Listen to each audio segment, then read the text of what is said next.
ان اللہ کان علیکم رقیبا۔ نحمدہ ونصلی علی رسولہ الکریم، اما بعد فاعوذ باللہ من الشیطان الرجیم، بسم اللہ الرحمن الرحیم۔ رب اشرح لی صدری ویسر لی امری واحلل عقدۃ من لسانی یفقہوا قولی۔ یسألونک ماذا احل لہم، وہ آپ سے پوچھتے ہیں ان کے لیے کیا چیز حلال ٹھہرائی گئی ہے۔ قل احل لکم الطیبات، کہو تمہارے لیے پاکیزہ چیزیں حلال ٹھہرائی گئی ہیں۔ وما علمتم من الجوارح مکلبین، اور شکاری جانوروں میں سے جن کو تم نے سدھایا ہے۔ تعلمونہن مما علمکم اللہ، اس علم میں سے کچھ سکھا کر جو خدا نے تم کو سکھایا۔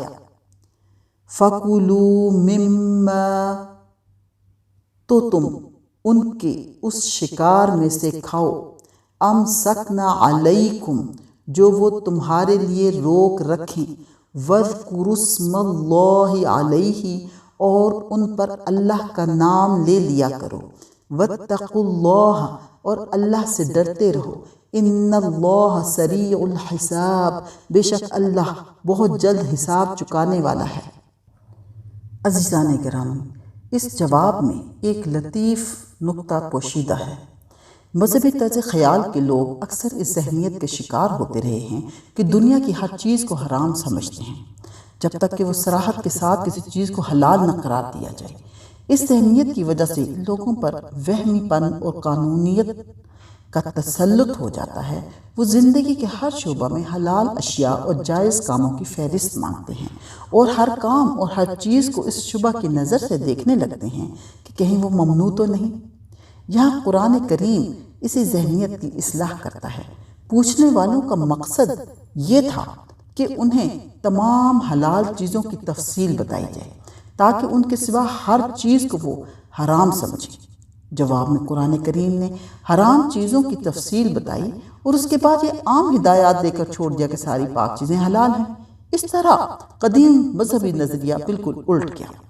قدیم نظریہ یہ تھا کہ سب کچھ حرام ہے بجز اس کے جسے حلال ٹھہرایا جائے۔ قرآن نے اس کے برعکس یہ اصول مقرر کیا کہ سب کچھ حلال ہے بجز اس کے جس کی حرمت کی تصریح کر دی جائے۔ یہ ایک بہت بڑی اصلاح تھی جس نے انسانی زندگی کو بندشوں سے آزاد کر کے دنیا کی وسعتوں کا دروازہ اس کے لیے کھول دیا۔ پہلے حلت کے ایک چھوٹے سے دائرے کے سوا ساری دنیا اس کے لیے حرام تھی۔ اب حرمت کے ایک مختصر سے دائرے کو الگ کر کے ساری دنیا اس کے لیے حلال ہو گئی۔ حلال کے لیے پاک کی قید اس لیے لگائی کہ ناپاک چیزوں کو اس اباحت کی دلیل سے حلال ٹھہرانے کی کوشش نہ کی جائے۔ اب رہا یہ سوال کہ اشیاء کے پاک ہونے کا تعین کس طرح ہوگا، تو اس کا جواب یہ ہے کہ جو چیزیں اصول شرع میں سے کسی اصل کے ماتحت ناپاک قرار پائیں، یا جن چیزوں سے ذوق سلیم کراہت کرے، یا جنہیں مہذب انسان نے بالعموم اپنے فطری احساس نظافت کے خلاف پایا ہو، ان کے ماں سوا سب کچھ پاک ہے۔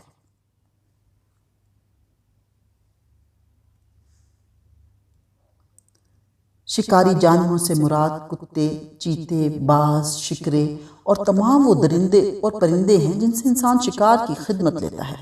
سدھائے ہوئے جانور کی خصوصیت یہ ہوتی ہے کہ وہ جس کا شکار کرتا ہے اسے عام درندوں کی طرح پھاڑ نہیں کھاتا، بلکہ اپنے مالک کے لیے پکڑ رکھتا ہے۔ اسی وجہ سے ان عام درندوں کا پھاڑا ہوا جانور حرام ہے اور سدھائے ہوئے درندوں کا شکار حلال۔ اس مسئلہ میں فقہا کے درمیان کچھ اختلاف ہے۔ ایک گروہ کہتا ہے کہ اگر شکاری جانور نے خواہ وہ درندہ ہو یا پرندہ شکار میں سے کچھ کھا لیا تو وہ حرام ہوگا، کیونکہ اس کا کھا لینا یہ معنی رکھتا ہے کہ اس نے شکار کو مالک کے لیے نہیں بلکہ اپنے لیے پکڑا۔ یہی مسلک امام شافعی رحمۃ اللہ علیہ کا ہے۔ دوسرا گروہ کہتا ہے کہ اگر اس نے شکار میں سے کچھ کھا لیا ہو تب بھی وہ حرام نہیں ہوتا، حتیٰ کہ اگر 1/3 حصہ بھی وہ کھا لے تو بقیہ 2/3 حلال ہے، اور اس معاملے میں درندے اور پرندے کے درمیان کچھ فرق نہیں۔ یہ مسلک امام مالک کا ہے۔ تیسرا گروہ کہتا ہے کہ شکاری درندے نے اگر شکار میں سے کھا لیا ہو تو وہ حرام ہوگا، لیکن اگر شکاری پرندے نے کھایا ہو تو حرام نہ ہوگا، کیونکہ شکاری درندے کو ایسی تعلیم دی جاتی ہے کہ وہ شکار کو مالک کے لیے پکڑ رکھے اور اس میں سے کچھ نہ کھائے، لیکن تجربہ سے ثابت ہے کہ شکاری پرندہ ایسی تعلیم قبول نہیں کرتا۔ یہ مسلک امام ابو حنیفہ اور ان کے اصحاب کا ہے۔ اس کے برعکس حضرت علی رضی اللہ تعالیٰ عنہ فرماتے ہیں کہ شکاری پرندے کا شکار سرے سے جائز ہی نہیں ہے، کیونکہ اسے تعلیم سے یہ بات سکھائی نہیں جا سکتی کہ شکار کو خود نہ کھائے بلکہ مالک کے لیے پکڑ رکھے، یعنی شکاری جانور کو شکار پر چھوڑتے وقت بسم اللہ کہو۔ حدیث میں آتا ہے کہ حضرت عدی بن حاتم نبی صلی اللہ علیہ وسلم سے پوچھا، عدی بن حاتم نے نبی صلی اللہ علیہ وآلہ وسلم سے پوچھا کہ آیا میں کتے کے ذریعے سے شکار کر سکتا ہوں؟ آپ صلی اللہ علیہ وآلہ وسلم نے فرمایا کہ اگر اس کو چھوڑتے ہوئے تم نے اللہ کا نام لیا ہو تو کھاؤ، ورنہ نہیں، اور اگر اس نے شکار میں سے کچھ کھا لیا ہو تو نہ کھاؤ، کیونکہ اس نے شکار کو دراصل اپنے لیے پکڑا۔ پھر انہوں نے پوچھا اگر میں شکار پر اپنا کتا چھوڑوں اور بعد میں دیکھوں کہ کوئی اور کتا وہاں موجود ہے؟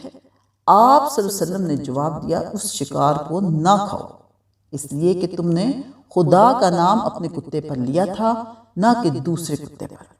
اس آیت سے یہ مسئلہ معلوم ہوا کہ شکاری جانور کو شکار پر چھوڑتے ہوئے خدا کا نام لینا ضروری ہے۔ اس کے بعد اگر شکار زندہ ملے تو پھر خدا کا نام لے کر اسے ذبح کر لینا چاہیے، اور اگر زندہ نہ ملے تو اس کے بغیر ہی وہ حلال ہوگا، کیونکہ ابتداً شکار جانور کو اس پر چھوڑتے ہوئے اللہ تعالیٰ کا نام لیا جا چکا تھا۔ یہی حکم تیر کا بھی ہے۔ اس آیت مبارکہ میں حلال کھانوں اور شکاری جانوروں کی وضاحت ہے۔ اليوم احل لکم الطیبات، اب تمہارے لیے پاکیزہ چیزیں حلال کر دی گئیں۔ وَالطَّعَامُ الَّذِينَ أُوتُوا الْكِتَابَ حِلٌّ لَكُمْ، اور اہل کتاب کا کھانا تمہارے لیے حلال ہے۔ وَطَعَامُكُمْ حِلٌّ لَهُمْ، اور تمہارا کھانا ان کے لیے حلال ہے۔ وَالْمُحْصَنَاتُ، اور شریف عورتیں، مِنَ الْمُؤْمِنَاتِ، مسلمان عورتوں میں سے، وَالْمُحْصَنَاتُ، اور شریف عورتیں، مِنَ الَّذِينَ أُوتُوا الْكِتَابَ مِنْ قَبْلِكُمْ، ان اہل کتاب میں سے جن کو تم سے پہلے کتاب ملی۔ اِذَا آتَيْتُمُوهُنَّ، جب تم انہیں دو، اجورہن،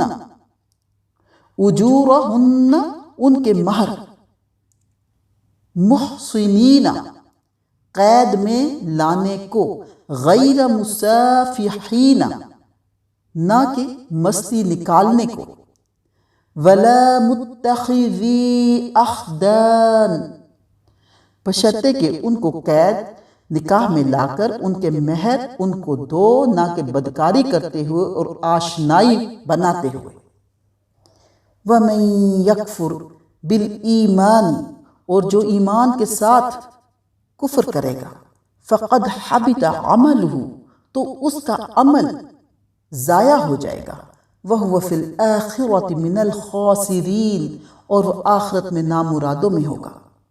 عزیز بہن بھائیوں، دوستوں، بزرگوں اور بچوں، اہل کتاب کے کھانے میں ان کا ذبیحہ بھی شامل ہے۔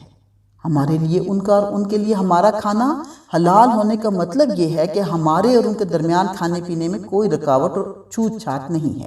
ہم ان کے ساتھ کھا سکتے ہیں اور وہ ہمارے ساتھ کھا سکتے ہیں، لیکن یہ عام اجازت دینے سے پہلے اس فکرے کا اعادہ فرما دیا گیا کہ تمہارے لیے پاک چیزیں حلال کر دی گئی ہیں۔ اس سے معلوم ہوا کہ اہل کتاب اگر پاکی اور طہارت کے ان قوانین کی پابندی نہ کریں جو شریعت کے نقطہ نظر سے ضروری ہیں، یا اگر ان کے کھانے میں حرام چیزیں شامل ہوں تو اس سے پرہیز کرنا چاہیے۔ مثلا اگر وہ خدا کا نام لیے بغیر کسی جانور کو ذبح کریں یا اس پر خدا کے سوا کسی اور کا نام لیں تو اسے کھانا ہمارے لیے جائز نہیں۔ اسی طرح اگر ان کے دسترخوان پر شراب یا خنزیر یا کوئی اور حرام چیز ہو تو ہم ان کے ساتھ شریک نہیں ہو سکتے۔ اہل کتاب کے سوا دوسرے غیر مسلموں کا بھی یہی حکم ہے۔ فرق صرف یہ ہے کہ ذبیحہ اہل کتاب ہی کا جائز ہے، جبکہ انہوں نے خدا کا نام اس پر لیا ہو۔ رہے غیر اہل کتاب تو ان کے ہلاک کیے ہوئے جانور کو ہم نہیں کھا سکتے۔ یہود اور نصارہ میں نکاح کی اجازت صرف انہی کی عورتوں سے دی گئی ہے، اور اس کے ساتھ شرط یہ لگا دی گئی ہے کہ وہ محصنات ہوں، یعنی محفوظ عورتیں ہوں۔ اس حکم کی تفصیلات میں فقہا کے درمیان اختلاف ہوا ہے۔ ابن عباس رضی اللہ تعالیٰ عنہ کا خیال ہے کہ یہاں اہل کتاب سے مراد وہ اہل کتاب ہیں جو اسلامی حکومت کی رعایا ہوں۔ رہے دارالحرب اور دارالکفر کے یہود و نصارہ تو ان کی عورتوں سے نکاح کرنا درست نہیں۔ حنفیہ اس سے تھوڑا اختلاف کرتے ہوئے کہتے ہیں کہ ان کے نزدیک بیرونی ممالک کے اہل کتاب کی عورتوں سے نکاح کرنا حرام تو نہیں ہے، مگر مکروہ ضرور ہے، بخلاف اس کے سعید بن المسیب رضی اللہ تعالیٰ عنہ اور حسن بصری رحمۃ اللہ اس کے قائل ہیں کہ آیت اپنے حکم میں عام ہے، لہذا ذمی اور غیر ذمی میں فرق کرنے کی ضرورت نہیں۔ پھر محصنات کے مفہوم میں بھی فقہا کے درمیان اختلاف ہے۔ حضرت عمر رضی اللہ تعالیٰ عنہ کے نزدیک اس سے مراد پاک دامن عصمت مآب عورتیں ہیں، اور اس بنا پر وہ اہل کتاب کی آزاد منچ عورتوں کی اجازت سے خارج کرا دیتے ہیں۔ یہی رائے حسن رحمۃ اللہ، شعبی رحمۃ اللہ اور ابراہیم نخعی رحمۃ اللہ علیہ کی ہے، اور حنفیہ نے بھی اسی کو پسند کیا ہے۔ بخلاف اس کے امام شافعی رحمۃ اللہ علیہ کی رائے یہ ہے کہ یہاں یہ لفظ لونڈیوں کے مقابلے میں استعمال ہوا ہے، یعنی اس سے مراد اہل کتاب کی وہ عورتیں ہیں جو لونڈیاں نہ ہوں۔ اہل کتاب کی عورتوں سے نکاح کی اجازت دینے کے بعد یہ فقرہ اس لیے تنبیہ کے طور پر ارشاد فرمایا گیا ہے کہ جو شخص اس اجازت سے فائدہ اٹھائے وہ اپنے ایمان اور اخلاق سے ہوشیار رہے، کہیں ایسا نہ ہو کہ کافر بیوی کے عشق میں مبتلا ہو کر یا اس کے عقائد اور اعمال سے متاثر ہو کر وہ اپنے ایمان سے ہاتھ دھو بیٹھے، یا اخلاق اور معاشرت میں ایسی روش پر چل پڑے جو ایمان کے منافی ہو۔ اس آیت مبارکہ میں اہل کتاب کے کھانوں اور ان کی عورتوں سے نکاح کرنے کے بارے میں بیان کیا گیا ہے۔ صدق اللہ العظیم۔